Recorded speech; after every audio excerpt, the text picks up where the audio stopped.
शानदार शॉट और ये चौका। क्या हुआ दादाजी? बेटा देखना रेडियो टूटा तो नहीं। कुछ नहीं हुआ दादाजी।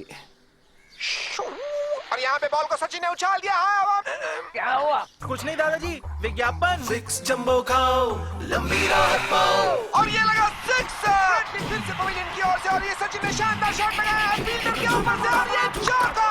खेलने के लिए आगे बढ़े और ये चूक गए सचिन। भारत इस वक्त बहुत ही गंभीर स्थिति में है और ये शानदार चौका इंडिया मैच जीत गया। जब लंबी बातें करनी हो तब आपको चाहिए एक्स्ट्रा मेंथोल, जिंजर और हनी युक्त नया विक्स जंबो। ये दे खिचखिच से लंबी राहत। अरे चलते दादाजी। बेटा जरा न्यूज तो लगाते जाना।